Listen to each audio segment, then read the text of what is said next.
Greetings, warriors, archers, shields, and cavalry. Welcome to the first video of the channel. I'm your knight in shining armor, Medieval Zayak. This is the beginning to a series where I will create an in-depth guide for each unit, beginning with the 5, well 2 in this guide, starter units. And I promise you I won't bore you with this intro in any other video, just this one. Okay, so, you want to main the Halberd unit, right? Or at least want to get it? In this video, we'll cover the Halberd unit. At the end, I will explain spears, because they're just basically halberds except worse, in my opinion, and I will explain why. Halberds are a very underpicked starter unit from what I can see. Maybe it's changed in the recent months, but I barely see halberds on the battlefield compared to the spear unit. But if used properly, halberds can be one of the best out of the 5. Starting off with the strengths of the halberd, because I'm not going to bore you with stats, you can just look at them in the store if you really want to see them. Like spears, the halberds destroy cavalry even without the 3 times boost. Now, one thing I did notice throughout the gameplay is that your halberds will get run over by like Mongol heavies, but that's to be expected, because they're a 4,000 costing unit. And while spears will kill the Mongol heavy, the spears also suck in many other situations that aren't against cavalry. Halberds are really good at breaking shield formations in spear wall, because they can, do damage to the shield, extra damage. Now that doesn't mean you should charge straight into the shield wall with your spear wall. It can take swords on if used properly, and I will explain that in the tips and tricks section. Now, it can also do well versus some higher cost units, such as, well, obviously cavalry, and some of the other sword style units it can also beat in a 1v1. Even certain shields if used very properly. Now, we're going to go over the weaknesses, because like any unit, unless you're a certain type of unit in this game, you have a weakness. It is very... it sucks against archers, let me be real. It has no real defense against them. If you're going against archers and you try to rush them, there's a good chance you're going to get taken out. It requires more thought than some of the other starter units. With the shields, you can basically charge in sometimes and still win. With the halberds, if you do that, you might still win, but 9 times out of 10, you probably won't unless you're going up against the things that are weak to you. And it can't body block enemies very well, which a lot of units in this game, if you're going up against Cav too, you also cannot body block Cav, obviously. Now, we're going to get into some of the basic tips and tricks with the halberds that will help you on the battlefield in Warlords. Now, the halberd playstyle is more of a poke damage playstyle, so you can't stand in front of your enemy like a shield can and just try to tank hits. Instead, try to look for openings, or maybe your allies' distractions, to move in and against the enemies without losing too many troops or taking too much damage. Try poking at the back of shields instead of going at the front, even in spear wall, because here's the thing. If you charge a shield wall front face, they're just gonna advance on you and they're gonna take a little damage, and sometimes you're gonna take a lot of damage. It's just not worth it. So any point you can, get behind them, do a little bit of poke, back off, make sure you're not committing, and also make sure you're looking at your surroundings. For enemies like swords, make sure to stay out of spear wall. If you stay in spear wall and you stand still, the swords will close in on your halberds and you will get destroyed, utterly destroyed. But if not, the halberds will back up instead of committing to the swordsman. They will back up, and they can still deal damage while they're doing this, but they're avoiding the damage they would normally be taking, at least some of it. If available, always try to use teammates as cover. I mean, that's just spears, anything in general. If you have teammates in front that are firing shields out of formation or something, just anything, get behind them, do poke damage from behind them because, like I said, you're looking for that good old poke damage. If available, avoid archers. Yeah, okay. You cannot charge archers, as I said earlier. If you get the chance, when an archer player gets close, if they're stupid and they get close, or you have the chance to get close, and they are not, I mean not paying attention, you might be able to kill their unit.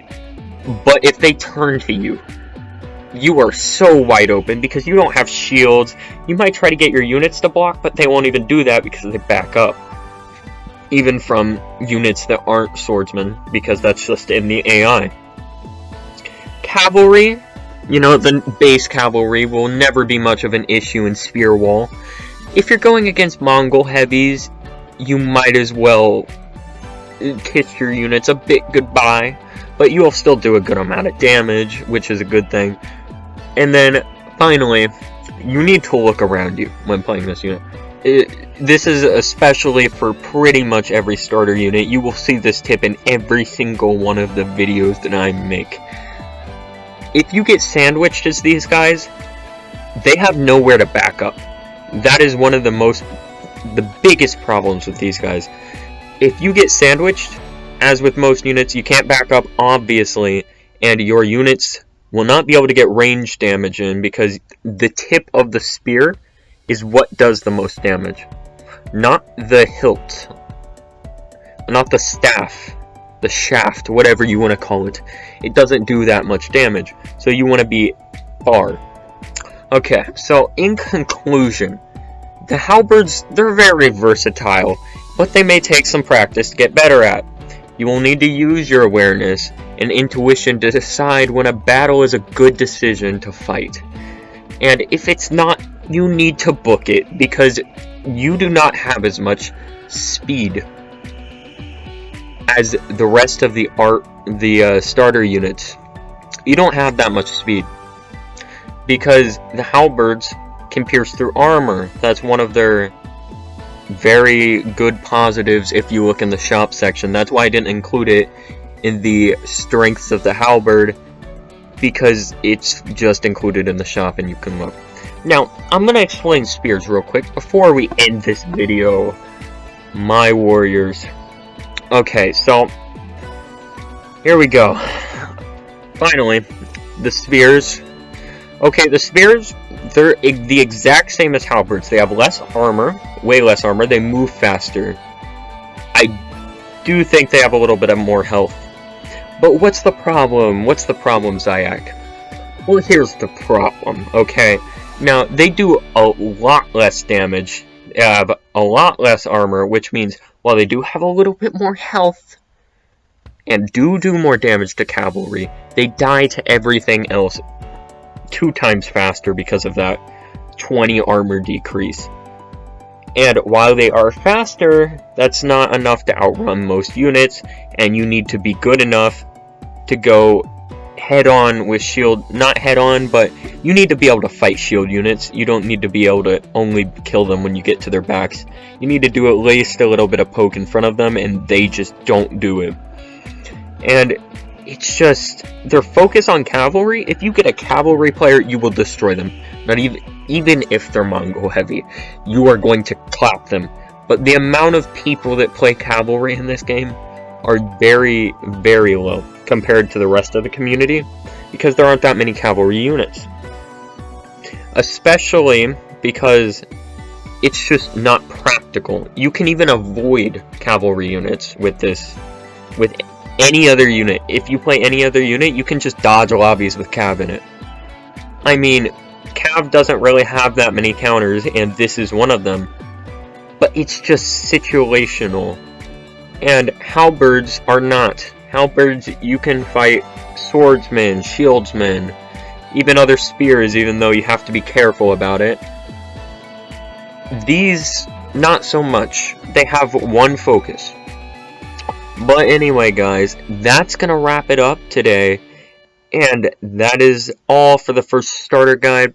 I'm going to explain a little bit about what the channel is doing, so if you don't want to hear that, you can go ahead and click off the video. Thank you for watching. Please drop a sub if you enjoyed. Anyway, Okay, so here's the focus of my channel.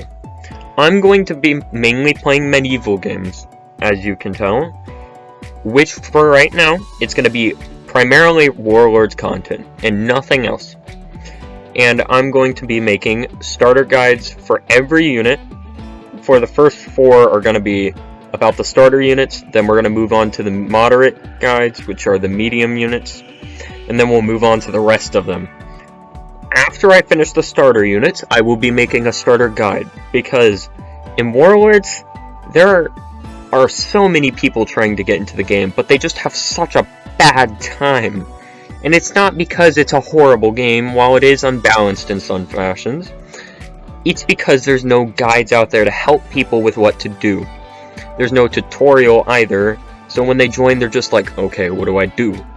So I will be taking you step by step in Warlords, how to start off your Warlords journey, and how to get what to do after your first unit. And that's what we're going to do. And I hope you guys enjoyed this video. Thank you if you watched this far, and I hope to see you more on the channel. And that was me, Medieval Zayak, off duty for now.